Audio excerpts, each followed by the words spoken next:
इकडं जान्हवीशी बोलायला आला की कोणी ना कोणी मध्ये येत होतं आणि त्याला अवनीबद्दल तिला काही सांगता येत नव्हतं. आणि अखेर त्याची जायची वेळ जवळ आली. आपण ऐकत आहात अनकंडिशनल लव्ह, प्रेमाची नवी सुरुवात या कथेचा पुढचा भाग साहित्यकल्प या चॅनलवर. चॅनलला सबस्क्राईब केलं नसेल तर सबस्क्राईब करून घ्या आणि आधीचे सगळे पार्ट ऐकले असल्याची खात्री करून घ्या. चला सुरुवात करतेय अनकंडिशनल लव्ह भाग 44. सायंकाळचे 5 वाजत होते. निळकंठरावांना त्यांनी आधीच कळवलेलं की रात्रीचे 9 होतील. विल्यम काहीच वेळात येणार होता. क्षितिज आवरून रेडी होत होता, त्याची बॅग भरत होता. एवढ्यात जान्हवीने डोर वाजवलं. डोर उघडल्यावर जान्हवी दिसली तसा क्षितिज खुश झाला. तिला पटकन आत ओढलं आणि दार लावून टाकलं. बरं झालं आलीस तू मॉम, मला तसं खूप महत्वाचं बोलायचंय, खूप खूप महत्वाचं आहे हे, प्लीज ऐकून तर घे. अरे काय एवढं काय महत्वाचं आहे? मॉम, मला ती खूप आवडते. मी तिच्याशिवाय इतर कोणाचा विचारही करू शकत नाही. सो प्लीज आधी हे समजून घे. तो जान्हवी पासून दूर जात तिला एकदम पाठ करून बोलला. ओके, काही हरकत नाही. मी काही बोलले का तुला? तुला आवडली तर आम्हालाही पसंत आहेच की ती. ओके, ती त्याच्या जवळ येत म्हणाली. तसं नाहीये मॉम, तुला कसं सांगू? तो पुन्हा वळला. काय सांगायचंय तुला? इतका का अस्वस्थ होतो आहेस क्षितिज? मॉम, तिला मंगळ आहे. तिचे वडील कदाचित बोलले नसतील. सी, मी हे सगळं नाही मानत. आय होप तूही मानत नसशील. काय म्हणाल? तिला मंगळ आहे? अरे बापरे. अरे पण मॉम, यार आपण 21व्या शतकातले आहोत. तू प्लीज समजून घे. हे बघ, असं काही नसतं हो की नाही? माझं एक वेळ सोड, मी तुझ्यासाठी विचार करेन. पण क्षितिज, आई आणि डॅड ही ते नाही एक्सेप्ट करणार. हे तुला कळतंय का? मॉम प्लीज यार, ते मला काही माहित नाही. तू सगळं सांभाळून घे ना माझ्यासाठी. डॅड नाही तू तयार कर प्लीज मॉम, माझ्यासाठी प्लीज. तो अगदी बारीक चेहरा करून समजावत होता. अरे पण क्षितिज, थोडा विचार तर कर. माझं तरी कोणी ऐकेल का? आणि मला काळजी नाही का तुझी? पण माझ्या लक्षात हे येत नाहीये की एवढी मोठी गोष्ट ते आतापर्यंत का बोलले नाहीत. आणि याने तुझ्या आयुष्यात प्रॉब्लेम क्रिएट होईल. तरीही असा डायरेक्ट लग्नाचा विषय, तेही तिच्या मंगळाविषयी काहीही कल्पना न देता, हे चूकच आहे. अगं मॉम, ते तयार नव्हतेच. मी त्यांना खोटं बोललोय की माझ्याही पत्रिकेत मंगळ आहे. मुलाच्या पत्रिकेत मंगळ असल्यावर चालतं म्हणतात. सो प्लीज त्यांच्यासमोर असं काही बोलू नको की मी खोटा पडेल. मॉम, तू प्लीज माझी साथ देशील का यात? प्लीज. क्षितिज, हे चूक आहे अरे. असं खोट्यावर ते नातं कसं बनू शकतं सांग बरं. मला हे पटतच नाहीये. अच्छा, म्हणजे माग कोणाचं तरी नाव घेऊन तू मंगळाविषयी विचारत होता तेच ना, बरोबर? हो सॉरी, ते ऍक्च्युली तिच्याविषयी होतं. म्हणजे आता लक्षात आलं. मॉम ऐक ना, आयुष्यात आपण एकदा तरी खोटं बोलतोच ना. यात कोणाचं नुकसान करायचं नाहीये ना आपल्याला. मग झालं. And I love her. I told you ना. डॅड ही तर कधीतरी खोटे बोललं असतील तुझ्याशी. क्षितिज बोलला तसं क्षणभर जान्हवीलाही तिचा पास्ट आठवला, जेव्हा जान्हवी कार्तिकच्या ऑफिसमध्ये जॉईन झालेली. आणि एवढ्यात क्षितिजला विल्यमचा मिस कॉल पडला. त्याचा मोबाईल व्हायब्रेट झाला.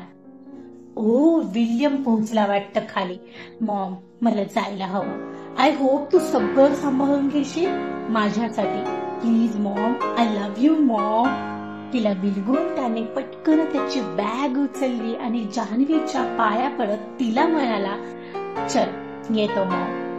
जान्हवी क्षणभर हरवलीच होती. त्या मुलीला मंगळ आहे हे कळल्यापासून तिला काही समजत नव्हतं. कार्तिकच्या त्या मित्राने एवढी मोठी गोष्ट का लपवली हेही तिला कळत नव्हतं. त्यात आता यावर घरातले तिचं ऐकतील का? मेन म्हणजे कार्तिकची मॉम. तिच्या समोर प्रचंड मोठा प्रश्न निर्माण झालेला तिला समजावण्याचा. अंततही तिला स्वतःलाही तर भीती वाटत होती तिच्या लाडक्या क्षितिजच्या जीवाला धोका निर्माण होईल म्हणून. एका बाजूला मुलाचं प्रेम आणि एका बाजूला त्याच्या जीवाला धोका. या द्वंद्वात ती फसलेली.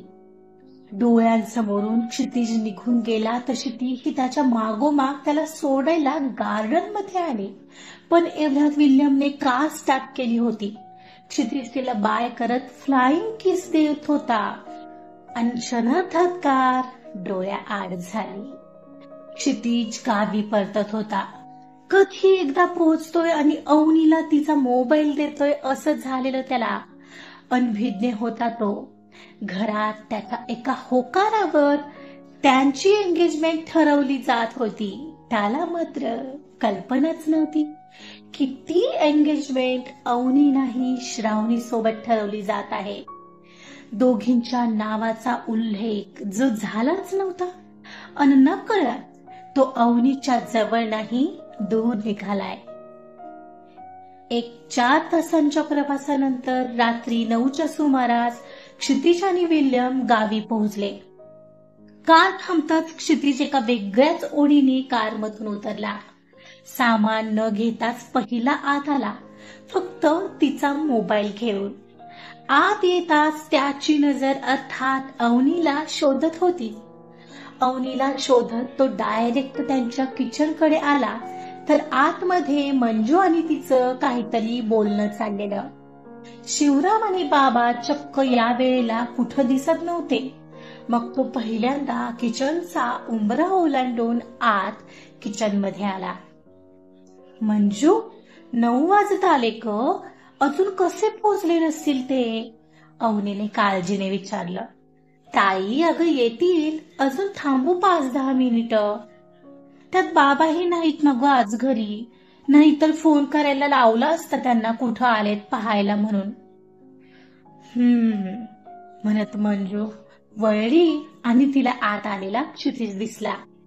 ती खरं तर त्याला पाहून आश्चर्यचकित होऊन काहीतरी बोलणार होती, पण त्या आत क्षितिजचा ओठांवर बोट ठेवून शांत राहण्याचा तिला केलेला इशारा तिला दिसला. तसा तिने स्वतःच्याच तोंडावर हात ठेवला आणि गालात हसली.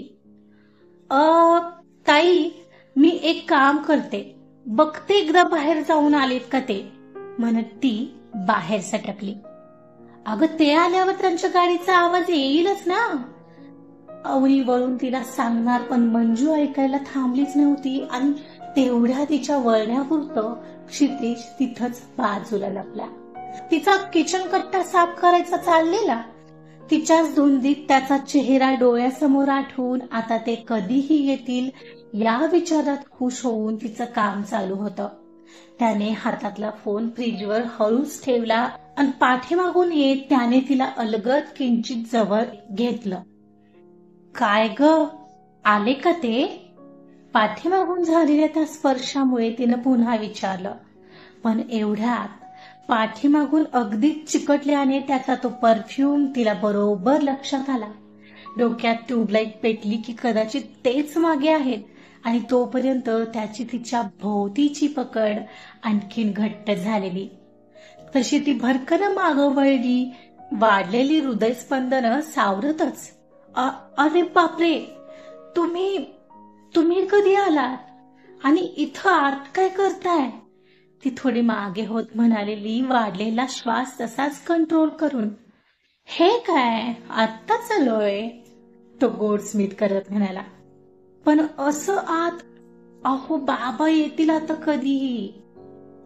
अवनी, किती मिस केलं यार मी तुला, माहितीये, तो तिच्या अगदी पुढ्यात जवळ येऊन म्हणाला. तो तिला अगदी वेड्यासारखा डोळ्यात भरून घेत होता. हो, पण आधी जाऊन फ्रेश तर व्हा, मी जेवायला वाढते. ती त्याची भेदक नजर सहन करता येत नसल्यानं कावरी बावरी होऊन म्हणाली, ए अवनी, काय ग, तू नाही मिस केलंस मला? हो केलं तर, पण मग किती मिस केलंस? आणि त्यातही पण दिस इज नॉट डन. त्याचा उत्कट आवाज क्षणाक्षणाला तिला बावरं करून सोडत होता. ऐका ना, प्लीज जाऊन तुम्ही फ्रेश तर व्हा, प्लीज. कारण असं किचन मध्ये कोणी पाहिलं तर. तिच्या चेहऱ्यावर आनंद तर होता, पण कसलीशी भीती सुद्धा होती. ओके, जातोय जातोय. आलो की हकलायला लागलीस ना मला? तो ओठांचा कोपरा थोडा नाखुशीने दुमडत म्हणाला, अहो तसं नाही, पण बाबा येतील आणि अजून आपल्यात. बरं, ते राहू दे. हा तुझा फोन, आधी पाहून घे, तुला सेट करून दे. विल्यम सील सुद्धा घेऊन आलाय. फ्रीजवरचा मोबाईलचा बॉक्स घेऊन त्याने तिच्या समोर केला, पण ती मात्र शॉक होती. एवढा मोठा मोबाईल पाहून घेऊ का नको या विचारात हरवलेली. अगं घे ना, तुम्ही आणलात ना शेवटी, कशाला आणली तेवढी महागडी वस्तू? खरंच गरज होती का? हो, अक्कोस होती. घे पटकन आता, चल, भूक लागलीये मला खूप. अहो, मला वापरायला येईल का माहित नाही. चल, काही काय, मोबाईल आजकाल लहान मुलांनाही वापरता येतो. तुला का नाही येणार? आणि मी कशाला आहे, मी शिकवेन की मग. तो डोळे मिचकावत म्हणाला, आणि बाबा, त्यांना काय सांगू? मला नाही वाटत त्यांना आवडेल हे मी असं एवढं मोठं गिफ्ट घेतलं तर. ती अजूनही त्याला हात न लावताच प्रश्नांवर प्रश्न करत होती. त्यांना मी समजावतो मग तर झालं, आणि मी माझ्या होणाऱ्या बायकोलाच देतोय, मग त्यांना काय प्रॉब्लेम असेल? चल घे पटकन, मी आलोच फ्रेश होऊन. त्याने जबरदस्तीने तिच्या हातात मोबाईलचा बॉक्स टेकवला आणि तिथून वर जायला निघाला. ती मात्र भूत पाहिल्यासारखं हातातल्या त्या मोबाईलच्या बॉक्सकडे पाहत राहिलेली. एवढ्यात मंजिरी आत आली. ओ हे काय ताई, अरे बाप रे, नवीन मोबाईल, आई शपथ, जीजूंनी गिफ्ट केलं होय, कसले भारी ग ते. मंजू, तुझी एक्साइटमेंट बाजूला ठेव, मला बाबांची भीती वाटते. त्यांची कसली भीती? आणि तसंही त्यांना माहिती की तुमच्याबद्दल, तू ना उगाचच काळजी करते आहेस. अगं पण ते त्यांच्या घरी बोललेत का माहित नाही ना, आणि आपल्या बाबांचं आणि त्यांच्या घरच्यांशी तरी कुठं बोलणं झालंय. उगाच एवढा पुढचा विचार करून पुन्हा काही गडबड झाली तर? मला तर विचार करूनच भीती वाटते. तू ना उगाचच जास्ती विचार करतेस. चील, असं काही नाही होणार आहे. बघू, मला बघू दे ना मोबाईल तुझा. आता राहू दे, ते फ्रेश होऊन येतील आता. चल आधी त्यांना जेवायला वाढायला घेऊ. पण आज हे बाबा कुठं राहिले? इतका वेळ नाही लागत सहसा त्यांना. काय माहित का, कसली तरी काळजी वाटते ग आज मंजू. त्यात आज शिवराम दादाही नाहीये, नाहीतर त्याला कॉल करून विचारायला लावलं असतं. तिचं ताट करत बडबड करणं सुरू होतं. ताई अगं येतील, कधी कधी उशीर होतो त्यांना, माहिती की तुला. तसंच होऊ दे, ती म्हणाली. दोघींनी त्यांची ताट बनवली आणि बाहेर घेऊन आल्या. काहीच वेळात क्षितिज आणि विल्यम जेवायला आले. अवनी अधेमध्ये वाढायला समोर यायची आणि क्षितिज तिलाच पाहत होता. आता मॉमला अवनीबद्दल सांगितल्यापासून त्याला एक प्रकारचं टेन्शन कमी झाल्यासारखं वाटत होतं. त्यामुळे तिच्या व्यतिरिक्त आता तो कोणाचाही विचार करूच शकत नव्हता. निश्चिंत झालेला तो.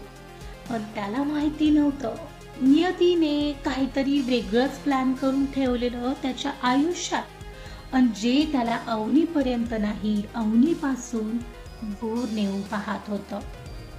दुसऱ्या दिवशी सकाळी अवनीला जाग आली आणि तिचं घड्याळात लक्ष गेलं. पाहते तर पहाटेचे 6 वाजत होते. तिला अचानक आठवलं, काल रात्री बाबा काही आलेच नाहीयेत. तशी ती थोडी अस्वस्थ होऊन उठली. दार उघडून बाहेर आली आणि पहिली तिच्या बाबांच्या रूमकडे आली. पण त्यांच्या रूमला लावलेली कडी आहे तशीच होती.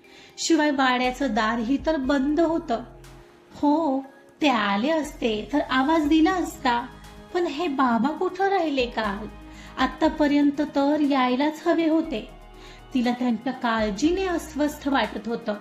पण ती चौकशी तर कुठं करणार होती? शिवराम असता तर त्यांना शोधायला पाठवलं असतं. सातारला गेलेला तो सुद्धा आज रात्री येणार होता. जर काल रात्री त्यांनी आवाज देऊन मला ऐकू आलं नसेल तर, या विचाराने तिने जाऊन वाड्याचा मेन दरवाजा उघडला. पण बाहेर पहाटेची सामसूम होती. आणि मग मात्र तिनं आवरायला घेतलं. आवरून मंदिरात जाऊन येऊ आणि तिथंच मंदिरात वगैरे ते आहेत का पाहून घेऊ असा विचार करत ती आवरत होती. आता अवनीचे बाबा कुठं गेले असतील? सगळ्या घोळांमध्ये हा आणखीन एक घोळ झालाय. बघूया काय होतंय पुढच्या भागामध्ये. त्यासाठी ऐकत रहा अनकंडिशनल लव्ह, प्रेमाची नवी सुरुवात. कथा आवडत असेल तर प्लीज लाईक करा, सबस्क्राईब करा आणि शेअर सुद्धा करा. Thank you so much.